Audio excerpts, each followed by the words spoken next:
In this program, we'll turn on each pixel of the LED strip in sequence.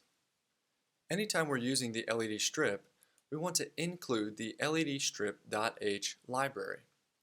A code library gives your program access to special or additional functions that are exclusive to the LED strip.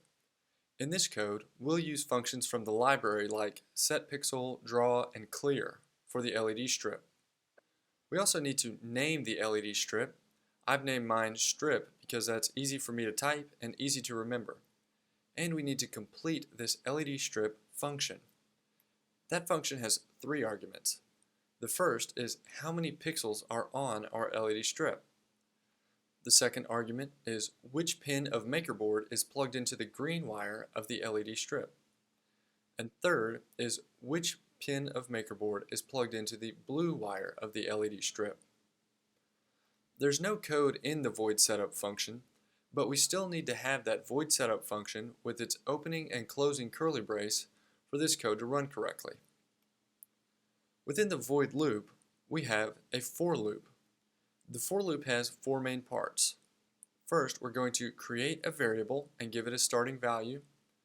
Next, we create a condition that is checked every time the for loop runs. Third, we create a change to the variable that runs after the code in the curly braces. And fourth, the code in the curly braces is what runs when the condition is true. In this for loop, we're creating an int or integer variable, and that means it's a whole number value with no decimals. The name of that variable is I, which is a commonly used counter variable in for loops, and it's going to have a starting value of 0.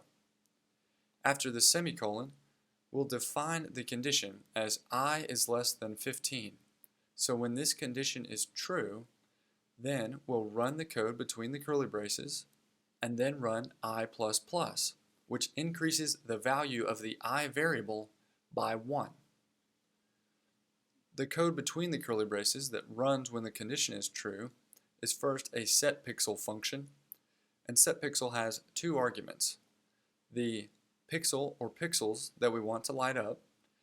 This number can range from 0 to 14 because we have 15 pixels on the strip, but here we're using the I variable as the pixel number we want to light up.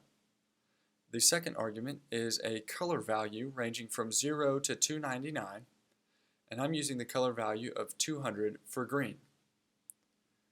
The strip.draw function takes the setPixel data and displays it on the LED strip, and a delay of 100 milliseconds pauses the code on line 16 for 1/10 of 1 second before the for loop reaches its closing curly brace on line 17 and then runs the I++ code, increasing the value of the I variable by 1. Next, it will check the condition again, and if it's true, run the code in the curly brace again. After the for loop is completed, we have a strip.clear function that wipes all the color off all the pixels on the LED strip. Let's look at how this for loop will run in practice. We've created an integer variable called I, and it starts with a value of 0. 0 is less than 15, so the condition is true, meaning the code between the curly braces will run. This is going to set pixel 0 to a color value of 200.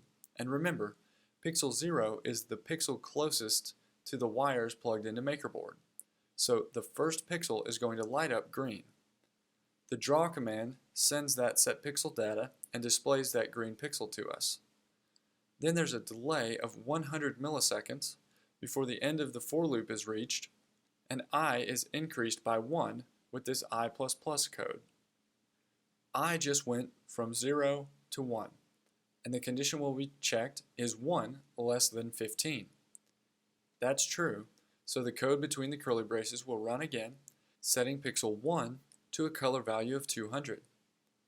After another delay of 100 milliseconds, the for loop reaches its end, increases I from 1 to 2, the condition is checked is 2 less than 15. It is, so pixel 2 is set to 200.